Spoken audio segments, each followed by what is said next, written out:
가슴 뛰는 일을 찾았습니다. 내일 당장 사표 내고 올인하겠습니다. 혹시 이런 위험한 생각을 하고 계십니까? 열정은 존중하지만 그 선택이 당신의 꿈을 가장 비참하게 죽일 수도 있습니다. 회사를 그만두지 않고 꿈을 이루는 하이브리드 전략과 행운을 내 것으로 만드는 준비의 기술을 공개합니다. 반갑습니다. 여러분의 꿈속에 들어가 함께 억지로라도 걷게 만드는 꿈을 걷는 자입니다. 매일 아침 지옥철을 타며 출근하는 당신, 상사의 부당한 지시, 의미 없는 회의, 쥐꼬리만한 월급에 지쳐갈 때쯤 문득 가슴을 뛰게 하는 무언가를 발견합니다. 그것은 유튜브일 수도 있고 제 영상일 수도 있고 글쓰기일 수도 있고 작은 카페 창업일 수도 있습니다. 우리는 그것을 꿈이라고 부르죠. 그 꿈이 선명해질수록 지금 다니고 있는 회사는 감옥처럼 느껴질 겁니다. 하루라도 빨리 이 지겨운 생계의 굴레를 벗어던지고 저 푸른 초원 같은 꿈의 세계로 뛰어들고 싶어서 미칠 것 같습니다. 유튜브를 보면 수많은 사람들이 말합니다. 안정적인 직장을 버리고 꿈을 찾아 떠났더니 성공했습니다. 여러분, 인생은 한 번뿐이에요. 가슴 뛰는 일을 하세요. 지금 당장 저지르세요. 그 달콤한 말들을 취해서 지금 당장이라도 사직서를 내고 자유인이 되고 싶은 충동이 목구멍까지 차오를 겁니다. 배수진을 쳐야만 성공할 수 있다고, 퇴로를 차단하고 올인해야만 기적이 일어난다고 믿고 싶을 겁니다. 그래서 내 열정이 증명되는 것 같으니까요. 하지만 여러분, 저는 오늘 그 끓어오르는 열정에 찬물을 한 바가지 끼얹으려 합니다. 아니, 찬물을 넘어 얼음물을 부어서라도 당신을 진정시켜야 하겠습니다. 만약 당신이 지금 단지 꿈이 생겼다는 이유만으로 아무런 안전장치 없이 당장 회사를 그만두려 한다면 저는 도시락을 싸들고 다니면서라도 말리고 싶습니다. 그것은 용기가 아니라 당신의 소중한 꿈을 가장 빠르고 비참하게 말려 죽이는 자살골이 될 수도 있습니다. 맞습니다. 참 쉽지 않을 겁니다. 하기 싫은 일을 억지로 하며 버티는 하루가 얼마나 고통스러운지, 밥벌이의 지겨움이 얼마나 영혼을 갉아먹는지 저 또한 뼈저리게 알고 있습니다. 하지만 그렇기 때문에 더욱더 냉정하게 말씀드릴 수 있습니다. 오늘 저는 환상이 아닌 철저한 현실의 관점에서 왜 당신이 지금 그 지겨운 자리를 지켜야만 하는지, 그리고 그 자리에서 어떻게 꿈을 현실로 만드는지 그 가장 안전하고 확실한 전략에 대해 이야기하려 합니다. 가난한 예술가는 창의적일 수 없다. 직장은 당신의 엔젤 투자자다. 우리는 흔히 배수진을 치면 초인적인 힘이 나와서 성공할 수 있을 거라고 생각하죠. 물론 벼랑 끝에 몰리면 죽기 살기로 하게 되는 건 맞습니다. 하지만 죽기 살기로 하는 것과 잘하는 것, 그리고 성공하는 것은 완전히 다른 차원의 문제입니다. 인간이 생존 위협을 느끼면, 즉 이번 달 월세를 못 내면 어떡하지? 다음 달 카드값은 어떻게 막지라는 공포에 휩싸이게 되면 우리의 뇌는 전두엽 기능이 마비됩니다. IQ가 일시적으로 10 이상 떨어진다는 연구 결과도 있죠. 창의적이고 장기적인 사고를 해야 될 뇌가 당장의 생존 본능에 에너지를 다 써버리기 때문입니다. 당신이 꿈을 이루기 위해서 회사를 그만두는 순간에 당신의 꿈은 즐거움과 희망이 아니라 당장 돈을 벌어와야 되는 생존 수단으로 전락합니다. 글을 써서 당장 밥을 먹어야 한다면 독자가 원하는 글이 아니라 돈이 되는 자극적인 글만 쓰게 될 겁니다. 유튜브를 해서 당장 생활비를 벌어야 한다면 양질의 콘텐츠를 만드는 대신에 어그로를 끄는데 혈안이 될 겁니다. 조급함이 당신의 재능을 오염시키는 것입니다. 그러니 관점을 완전히 바꾸십시오. 지금 당신이 다니고 있는 그 지긋지긋한 회사는 당신의 꿈을 방해하는 장애물이 아닙니다. 매달 꼬박꼬박 당신의 꿈을 위해 조건 없이 돈을 대주는 가장 든든한 엔젤 투자자입니다. 투자자가 주는 월급은 당신이 꿈을 향해 나아갈 때 당신의 성과에 연연하지 않고 과감하게 실험하고 도전할 수 있게 해주는 심리적 안전판입니다. 이 안전판이 있어야 진짜 창의성이 나옵니다. 이거 실패해도 당장 굶어 죽진 않아. 월급이 나오니까.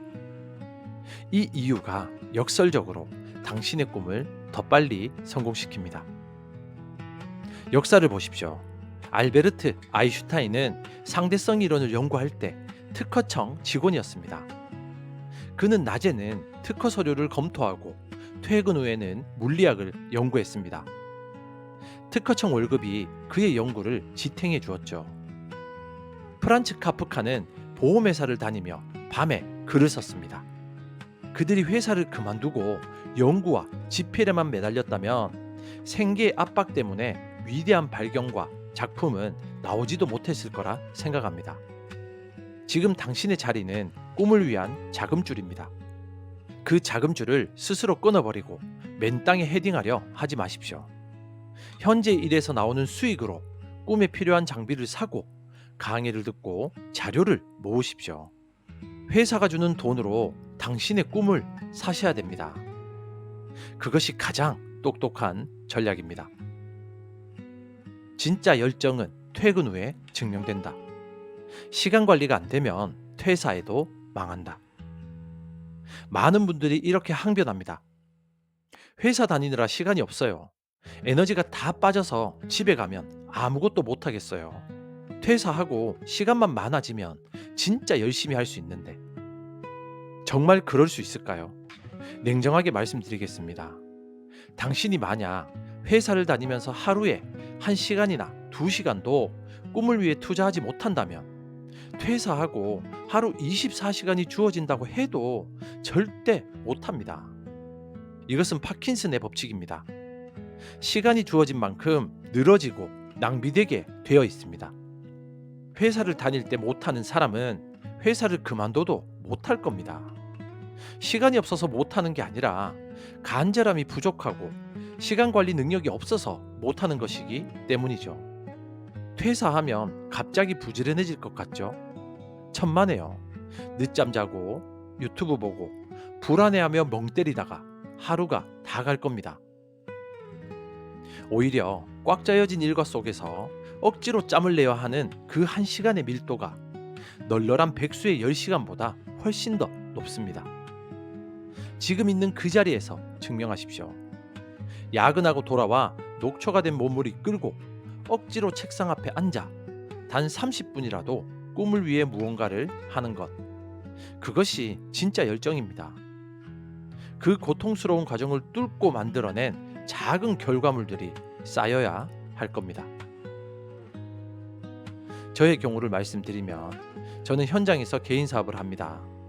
그리고 몸이 부서질 듯 힘들 때도 있고 항상 새벽 6시에 일어나 운동을 합니다.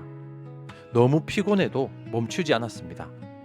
왜냐하면 지금 이걸 안 하면 평생 이 일만 하다 죽는다는 생각에 오기가 생겼기 때문입니다. 그렇게 현재의 일과 미래의 꿈을 병행하는 기간을 반드시 거쳐야 합니다. 이 병행하는 기간은 당신의 체력을 테스트하고 당신의 꿈이 진짜인지 가짜인지 검증하는 기간입니다. 힘들어서 포기한다면 딱 그 정도의 열정이었던 겁니다. 퇴사했으면 큰일 날 뻔했던 거죠. 지금 있는 자리에서 씨앗을 심고 싹을 틔우십시오. 나무가 어느 정도 자라서 열매를 맺기 시작할 때 그때 옮겨 심어도 늦지 않습니다. 아니, 그때가 가장 적절한 때입니다. 싹을 안 틔웠는데 화분부터 깨지 마십시오. 행운은 버스처럼 지나간다. 준비된 자만이 그 버스에 올라탄다. 우리는 성공을 어느 날 갑자기 찾아오는 행운이라고 생각하죠. 맞습니다. 행운은 예고 없이 찾아옵니다. 갑자기 내 유튜브 영상 하나가 알고리즘의 선택을 받을 수도 있고, 우연히 만난 사람에게서 엄청난 제안을 받을 수도 있고, 내가 준비한 아이템이 시대의 트렌드와 딱 맞아 떨어질 수도 있습니다. 이것은 우리가 통제할 수 없는 영역입니다. 하지만 그 행운을 내 것으로 만드는 것은 100% 우리의 통제 영역인 준비에 달려 있습니다. 로마의 철학자 세네카는 말했습니다. 행운이란 준비가 기회를 만나는 시점이다. 여러분이 현재의 직장을 다니면서 꾸준히 칼을 갈고 있다면 여러분은 준비된 상태입니다. 언제든 기회가 오면 낚아챌 수 있는 그물을 짜고 있는 것이죠. 하지만 아무런 준비 없이 퇴사하면 잘 되겠지라는 막연한 기대만 가지고 있다면 기회가 와도 그것이 기회인 줄 모르거나 잡을 실력이 없어서 놓치게 될 겁니다. 제가 읽은 책에서 어떤 한 직장인은 주말마다 빵 굽는 기술을 배웠습니다. 무려 3년 동안 회사 일과 제빵을 병행했죠. 주변의 사람들이 말했다고 합니다. 그렇게 힘들게 살아서 뭐하냐, 그냥 쉬어라라고 했지만 그는 묵묵히 밀가루 반죽을 했습니다. 그러다 우연히 SNS에 올린 빵 사진이 대박이 나고 백화점 팝업 스토어 제안이 들어왔다고 합니다. 그는 준비가 되었기에 그 기회를 잡았고 지금은 연매출 수십억의 베이커리 사장이 되었다고 합니다. 만약 그가 퇴사하고 나서 배워야지라고 생각했다면 그 기회는 절대 잡지 못했을 겁니다. 현재의 자리에서 미래를 준비하는 사람에게는 반드시 그리고 무조건 기회가 옵니다. 이건 우주의 법칙입니다. 여러분이 쏘아 올린 노력의 신호는 어디로든 퍼져나가고 반드시 응답이 오게 돼 있습니다. 다만 그 시기가 내일일지 1년 뒤일지 모를 뿐이죠. 그러니 조급해하지 마십시오. 지금 당장 성과가 안 난다고 불안해할 필요도 없습니다. 월급이라는 든든한 지원군이 있으니까요. 버티는 자가 강한 자고 준비된 자가 결국 이깁니다. 지금 하는 일에서 최선을 다해 돈을 모으고 그 돈으로 꿈에 재투자하며 실력을 키우십시오. 그렇다 보면 어느 순간 회사의 월급보다 꿈으로 버는 수입이 많아지는 골든 크로스의 지점이 옵니다. 그때 웃으면서 사표를 던져도 절대 늦지 않습니다. 자, 그렇다면 구체적으로 지금 당장 무엇을 해야 될까요? 막연히 열심히 해라가 아닙니다. 퇴사하지 않고 꿈을 이루는 3가지 실천 가이드를 말씀드리겠습니다. 첫 번째는 월급의 10%는 무조건 꿈 통장으로 이체하십시오. 지금 받는 월급을 생활비로만 쓰지 마십시오. 월급의 최소 10%는 당신의 꿈을 위한 R&D, 즉 연구개발 비용으로 떼어 놓으십시오. 이 돈은 당신의 꿈을 이루기 위한 강의료, 장비 구매, 책 구매 등에만 써야 합니다. 현재의 직장이 당신의 꿈에 투자하게 만드십시오. 돈이 들어가야 마음도 들어갑니다. 내 돈을 써서 배우는데 대충 할 수 없다는 강제성이 생깁니다. 두 번째, 하루 1시간 혹은 2시간 절대 시간을 확보하십시오. 퇴근 후 혹은 출근 전 하루 중 누구에게도 방해받지 않는 1시간에서 2시간을 확보하십시오. 이 시간은 스마트폰도 끄고 친구 약속도 잡지 말고 오로지 꿈을 위해 써야 됩니다. 시간 나면 해야지가 아니라 이 시간은 내 꿈을 위한 성역이다라고 선포하십시오. 하루 2시간이 기준이면 1년이면 700시간입니다. 이 정도 시간이면 한 분야의 준 전문가가 되기에 충분합니다. 이 시간을 지켜내는 것이 퇴사보다 훨씬 더 중요한 결단입니다. 세 번째, 리스크를 점검하고 부캐로 실험하십시오. 만약 도저히 못 참겠어서 혹은 상황상 어쩔 수 없이 지금 당장 그만두고 시작해야 된다면 냉정하게 계산기를 두드리세요. 최소 6개월에서 1년치 생활비가 통장에 현금으로 있는지 확인하셔야 됩니다. 숨만 쉬어도 나가는 고정 지출을 감당할 수 없으면 절대 그만두시면 안 됩니다. 그리고 그만두기 전에 반드시 부캐, 즉 부캐릭터로 실험하십시오. 주말에 플리마켓을 나가보든지 전자책을 써서 팔아보든지 시장의 반응을 먼저 테스트하십시오. 내 상품이 팔린다는 확신이 들 때, 그때가 바로 진짜 시작할 때입니다. 오늘의 핵심을 요약합니다. 첫째, 현재의 직장은 감옥이 아니라 당신의 꿈을 후원하는 가장 든든한 엔젤 투자자다. 감정적으로 사표를 던지지 말고 이 투자자를 200% 활용하라. 둘째, 진짜 열정은 여유로울 때가 아니라 바쁘고 피곤한 와중에 피어난다. 회사 다니면서 못하는 사람은 회사 그만둬도 못한다. 병행을 통해 당신의 간절함을 증명하라. 셋째, 행운은 준비된 자에게만 찾아온다. 지금 그 자리에서 묵묵히 실력을 쌓고 그물을 짜라. 기회는 반드시 오고 준비된 당신은 그 기회를 잡아 인생을 역전시킬 것이다. 가장 높은 곳에 오르려면 가장 낮은 곳에서부터 시작하라. 로마의 시인 푸블릴리우스 시루스의 말입니다. 지금 여러분이 서 있는 그곳이 비록 초라하고 지겹고 힘들지라도 그곳이 바로 여러분이 위대한 꿈이 시작되는 베이스 캠프입니다. 도망치는 곳에는 낙원이 없습니다. 지금 있는 그 자리에서 꽃을 피우십시오.